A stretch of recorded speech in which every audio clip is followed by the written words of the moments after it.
So your dream is to travel the world, to get paid doing what you love, being you, like all of those things that you love to do, you just do them every day. You just get paid to play. You get paid to live in your authentic self. You travel in, whatever, even if it's not traveling, but you want to be paid like a lot of money doing it. That is the dream, right? We see everyone online and they're just like living in their purpose, and you're like, oh my God, how is someone paid to like just show up online and like make random vlogs on YouTube or stream gaming or just put music out there every once in a while? How are they doing that? And also getting paid a hell a lot. Like, I want to do that. That is my dream life. Oh my God, I almost tripped over. It's so muddy right now.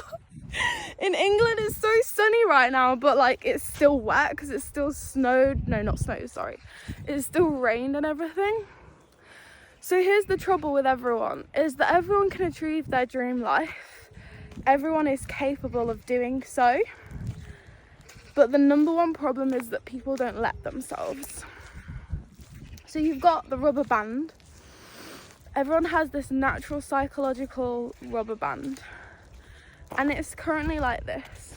This is full of your social norms and your belief systems.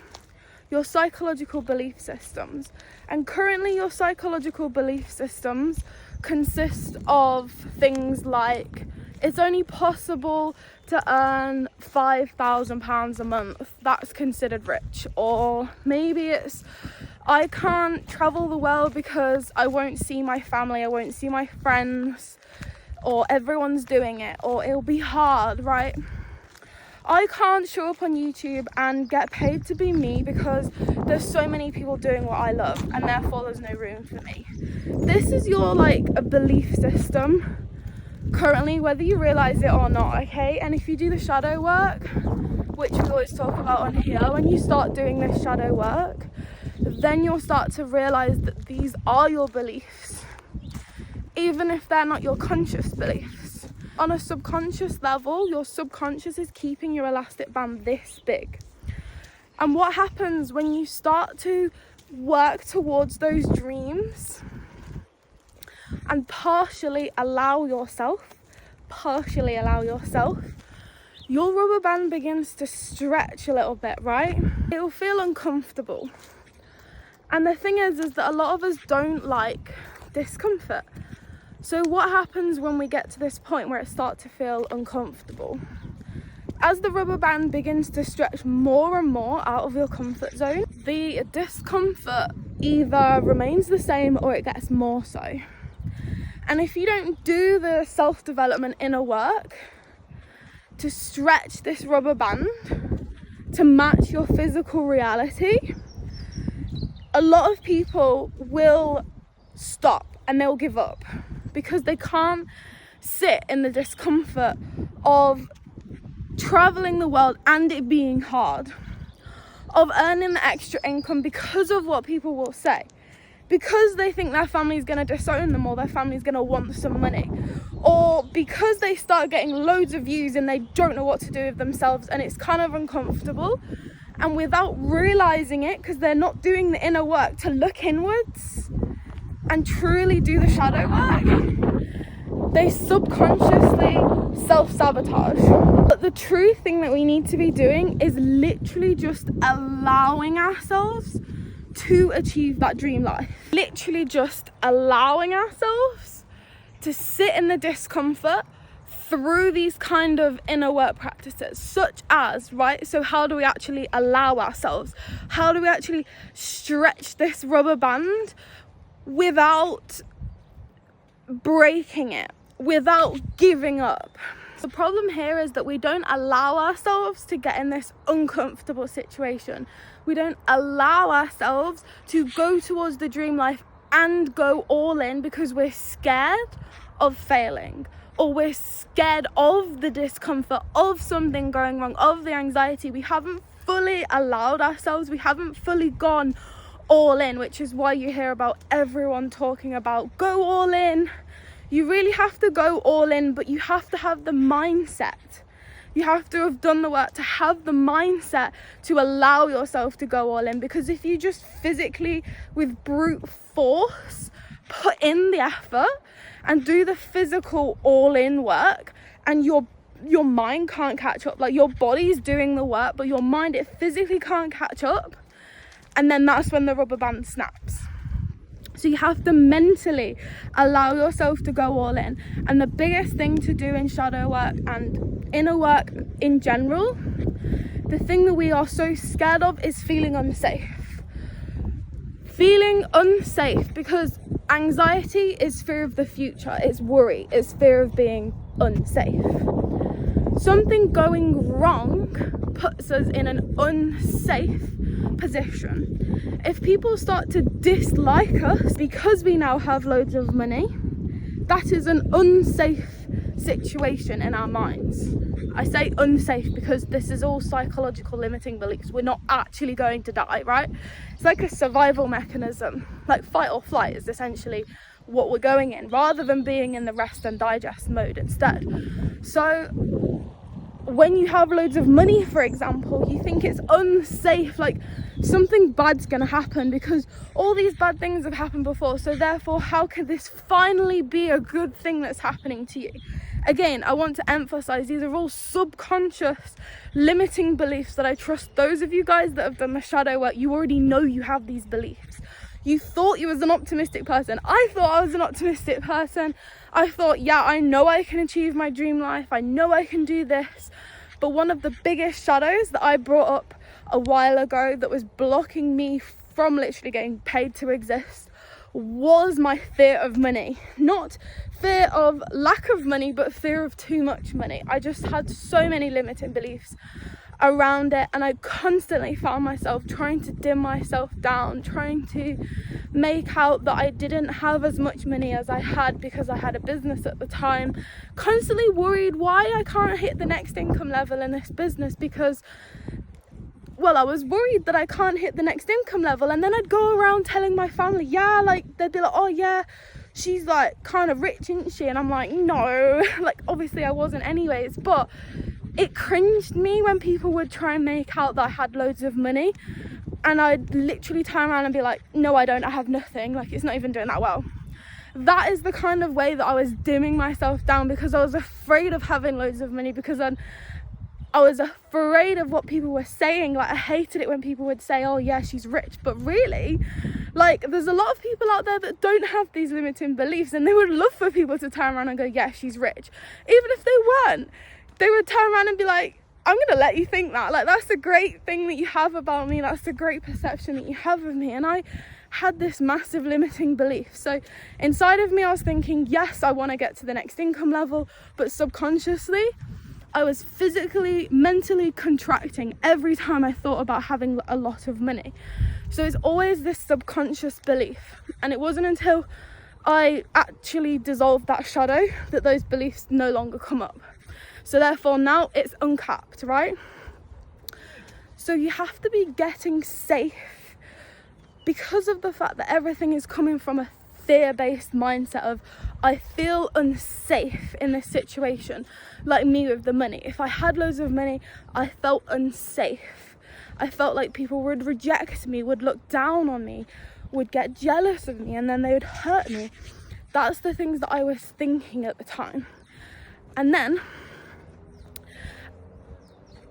the shadow work that I did the most in this scenario, that everyone needs to be doing to unblock these shadows, is actually getting our nervous system back into regulation, and then also helping our bodies and minds feel safe.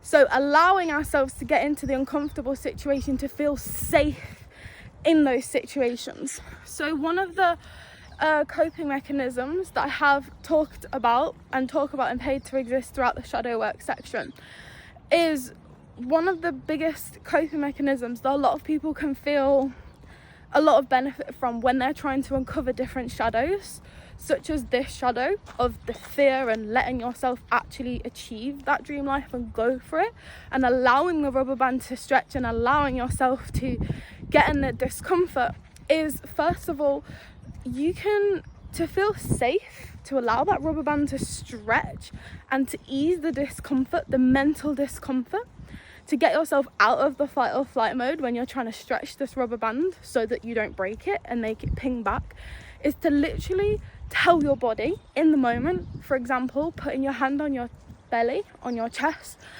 and saying things like, I am safe in this situation. I am physically safe right now.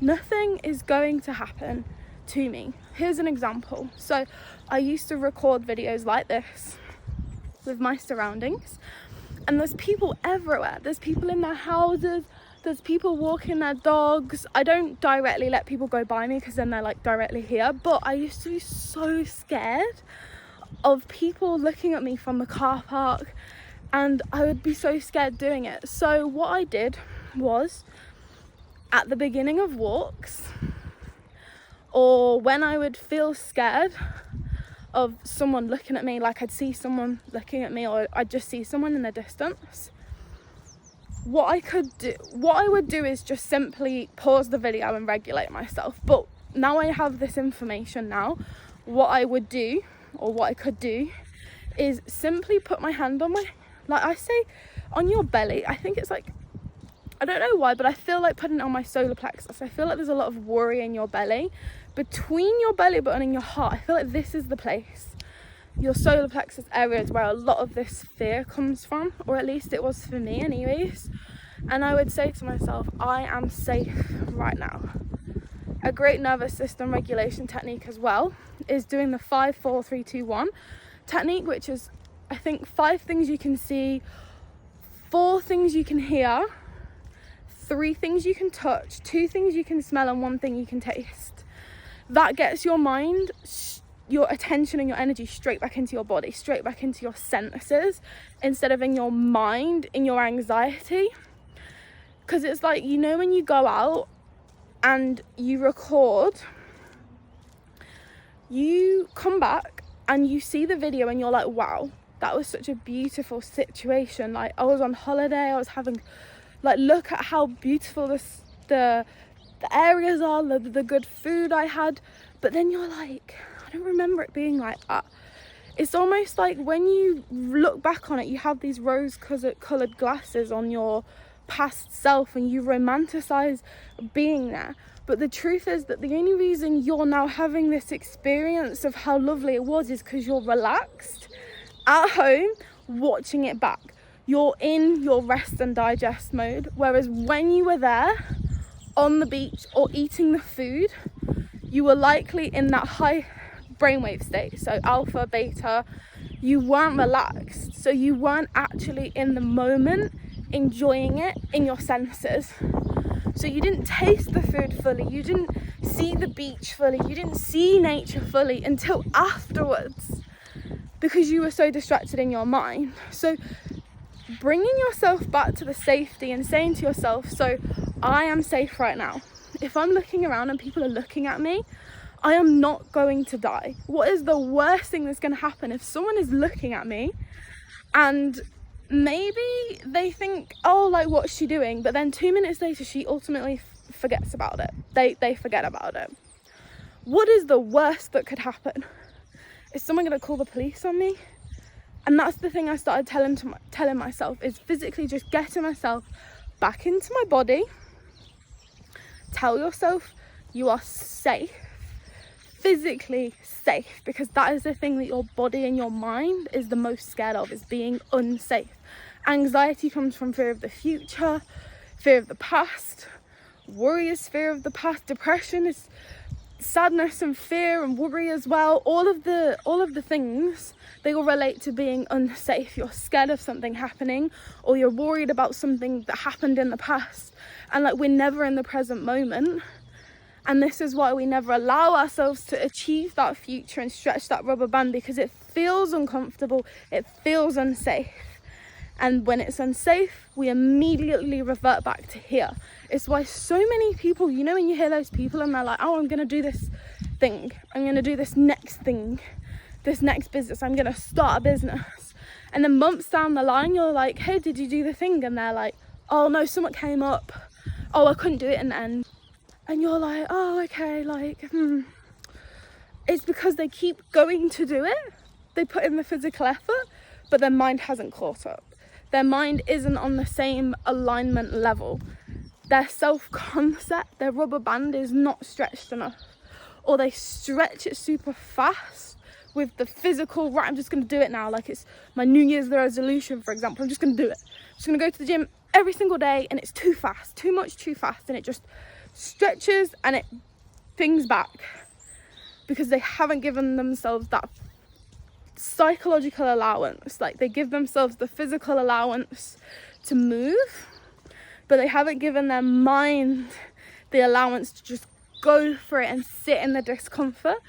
And because they're not educated on the shadow work that they need to be doing and the nervous system regulation that they need to be doing, they neglect the mental health part of it, and then it all comes tumbling.